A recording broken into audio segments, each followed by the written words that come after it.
Please be advised that everything in my video is purely for entertainment purposes. These are purely my thoughts and opinions and are subjective. I must advise you to please do your own research. All media users found on the public domain and are fair use and fair dealings. Oh my God, they are clearly gunning for Harry and Meghan. The gloves are quite clearly off. It is fight time. Let's get ready to rumble. You name it, it is all kicking off. Clearly ditching the royal family in such a callous, cold-hearted, cunning way has really peed off the media gods. It looks like someone's lost the royal protection from the mean, nasty journalists now, doesn't it? There are more leaks than a porcupine's raincoat, and it's delicious and I am loving it. Everything's coming out. We're seeing stories with the words things as selfish, manipulating, plotting, scheming, you name it. Meghan Markle, her name is mud at the moment. It's like Meghan and Harry step barefoot into an ant's nest and everyone is taking a bite. In the last 24 hours, I've read about Associated Newspapers versus Meghan Markle. I kind of thought they were sitting on something because they would have probably settled outside of court by now, but I thought it was odd that they were still going ahead, and yeah, as it turns out, they're sitting on quite a bit of information. Turns out she's been telling porcupines about the relationship with her father and how it terminated. There have now been proof of text messages that Thomas Markle did indeed get in contact with Meghan and explain to her that he's really sorry, that he loves her, but he has had a heart attack. And he got cut off. The next things that came Thomas Markle's way were obviously accusations of the fact that he'd ruined her wedding day. Not our wedding day, her wedding day. So let's just see how this plays out, but it's not looking good for Meghan at the moment. I've already read in the comment section of lots of different newspapers, there are a lot of people feeling sheepish, and as it turns out, Thomas Markle, Thomas Jr. and Samantha might have actually been correct. Meghan is not that nice a person. So Meghan managed to stay 7 full weeks, completely off radar, right? But the day William and Catherine have an official engagement, pretty much the day after the summit, bosh, there she is. It is a perfect shot of her face, several shots, so the photographer managed to get around several different angles. This wasn't taken by a lucky bystander on their iPhone. This was a professional shot with a professional lens. And of course, you've got full facial of Meghan smiling, not a care in the world, is there? But the bit that gets me about this is not only has she managed to come out of the woodwork and magically be snapped, the copyright is by Splash News. Now, Splash News is who the Kardashians use for their setup pap shots, and Meghan pre-Harry also used Splash News for a lot of her setup pap shots, especially when their relationship got outed. So what's happened here is Harry has also taken Splash News to court and won successfully. Those of you that remember in the newspapers, they got an undisclosed sum of payout from Splash News because apparently Splash News, the only media corporation, managed to find Harry and Meghan's Cotswold bolt hole. However did they do that? And Harry took them to court, said they invaded their privacy, and poor Harry and Meghan were forced to move inside Kensington Palace grounds. It's a bit of an odd company, a bit of an odd choice to use if that wasn't a complete setup. Was there a dodgy deal set up there? Because it's very funny, isn't it? The one outlet she's used for these miraculous pap shots is Splash News. So absolutely no sign of Archie. Harry's in England. Meghan's off to catching a flight to Vancouver to go pose with a women's shelter charity.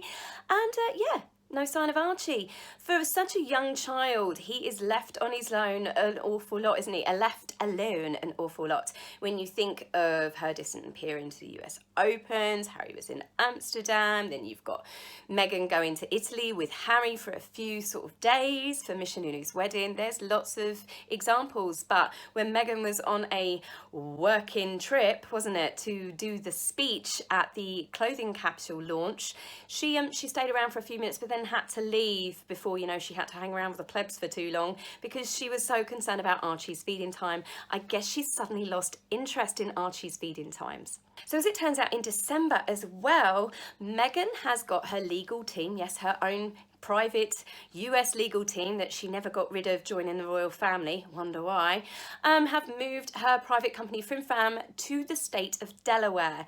Now, for those of you that don't know, I've learnt this myself today, but Delaware is the equivalent, I suppose, of the Cayman Islands, of Jersey for us in the UK. It is a no sort of questions really asked private sort of place, tax haven that you stash your money for the rich and famous. But she didn't plan it at all, did she? Nothing to see here, folks. Move along, because if you don't move along, she'll set Jessica Maroney on you. Maroney, I can't say that name. She'll set Jessica on you. So not only is Jessica one of her BFFs, one of her advisors, and helped Meghan do this dramatic move back to Canada, she is also Meghan's attack dog, apparently. Gina, I think it's Newthorpe or Nelthorpe, sorry if I've pronounced that wrong, she was Meghan's ex-agent. And apparently Meghan set Jessica on her when it came apparent that Gina had given an interview to a newspaper discussing her previous relationship with Meghan and how she got treated badly, ghosted, ditched, you name it. So Jessica put pressure on Gina and tried to sway her to change her statements, change the articles, or even pull the article. That's absolutely shocking, isn't it? I mean, Meghan trying to control the narrative. Who'd have thought? The fact that she's having to bully people into saying nice things about her doesn't really say much about her, does it? And all I can say is what I've been told, an age-old thing, be careful who you kick on the way up, because they're more than willing to give you a double kick on the way down, and this seems to be happening. So Meghan's clearly over her anxiety and panic attacks. As I said, she caught a plane over to Vancouver, not Vancouver Island, she left Vancouver Island, and she went to visit a women's shelter. Naturally, this was a picture that was released to the media, admittedly by the women's shelter, but obviously with Meghan's permission, the Duchess of Sussex. So I guess she's not having such a stressful time or concerned about being with her child and having that private family time. She looked like the cat that got the canary. This woman had the biggest grin, considering of the napalm bomb she had just thrown back in the UK, leaving her poor husband to deal with. And it's not just Meghan getting crucified, Harry is absolutely getting crucified as well, and to be honest with you, I'm glad about that. Meghan is not a witch, she has not done a voodoo spell on him. Whilst I do believe that Harry is the victim of a narcissist, I also believe that he has choices. He is the one that has hurt his grandmother and his father. He is the one that has betrayed his brother. He is the one that has instigated all of this from the initial beginning when he demanded that Meghan be accepted with open arms and given absolutely everything without so much as proving herself. I'm sorry, but he's a bit of a traitor. Now, I know traitor sounds like a harsh word, but I'm sorry, but he basically ditched out on going to a memorial concert for 11 Marines that lost their lives to pimp his wife out to Bob Iger at Disney. Shameless, absolutely shocking behaviour for a royal, and especially for Harry.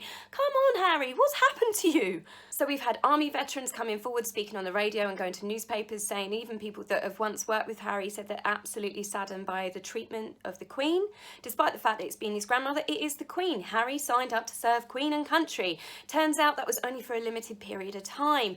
They have said that they can't believe how he has left, what he's done it for, basically. Harry is leaving the royal family. If he wanted to go off and have a private life, then I could understand that. Harry never really wanted to be royal, but he's not going off to have a private life. Harry's not going off to live in South Africa and work with the charities. I always thought he belonged in South Africa. It seemed to be where part of his soul was.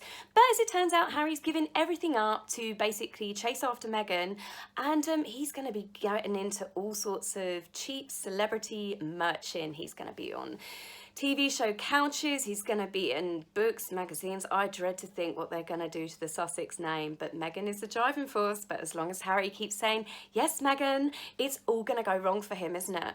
Several of Harry's friends have also come forward to state that Harry just basically cut them off.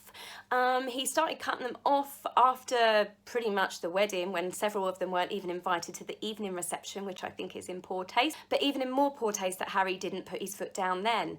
So once Meghan was pregnant, basically Harry just cut off everyone. And when I say cut off, his number just stopped working. He changed numbers, no forwarding address, no contact information. These are childhood friends, just gone.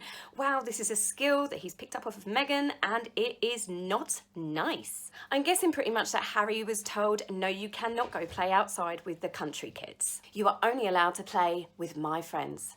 Yes, mother. Gross. Sorry, I can't help but still get like Norman Bates psycho in my head. Come in, mother. Rumour has it that some of Harry's friends that got cut off were aware of Meghan being on the bag of rich husband circuit and had actually crossed paths with her previously.